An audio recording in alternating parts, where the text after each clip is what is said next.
After a terrifying 8-hour ordeal being held at gunpoint by an armed extremist, 2 female Lindt Cafe employees run to freedom, throwing themselves into the waiting arms of police.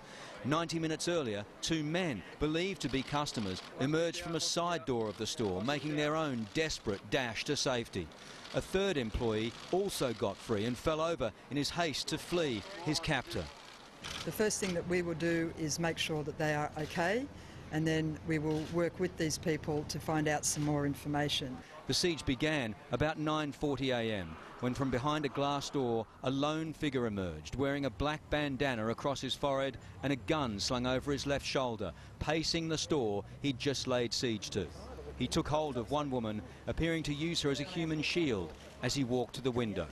Just metres away, with their heads bowed and their arms raised in fear and compliance, 2 of more than a dozen hostages were forced to raise the black Sunni extremist flag of their terrorist captors.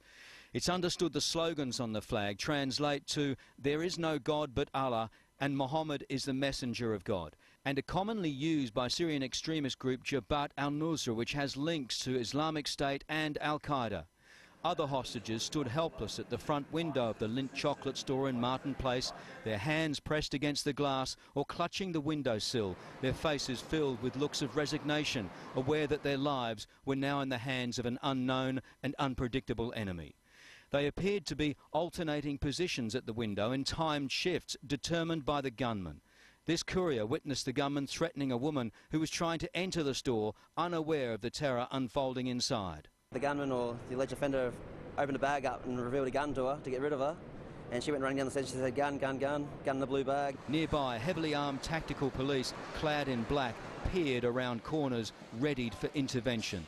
This was the moment that terrorism arrived in the heart of Sydney, capturing the attention of a nation and drawing the empathy of its leader for those caught in its scourge. I can think of almost nothing more distressing, more terrifying than to be caught up in such a situation, and our hearts go out to those people. The lone gunman chose a soft target, one without political significance, but its location, its geography was critical.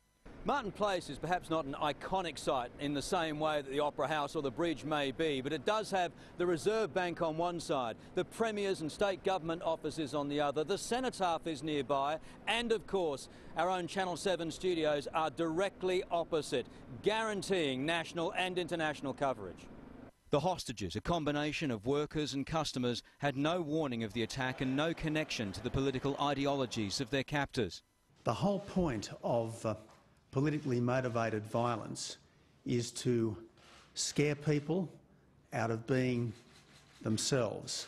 That fear was written on the faces of those trapped inside. Outside their makeshift prison, a high-scale police operation was unfolding and growing, with hundreds of officers deployed as the magnitude of the situation was realised. Street by street, the area around Martin Place was locked down as the mid-morning wave of workers was replaced by teams of armed police and an ever-widening crime scene. We were put on lockdown, we couldn't go out, we couldn't even go down to the public toilets downstairs. Many buildings around Martin Place were put in lockdown, while hotels were only allowed registered guests through the doors. The city is still operating and will continue to operate until we need to change that.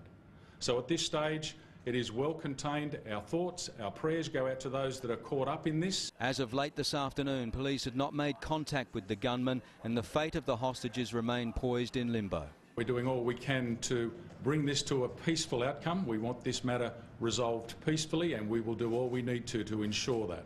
As a nation holds its collective breath. Chris Reason, 7 News.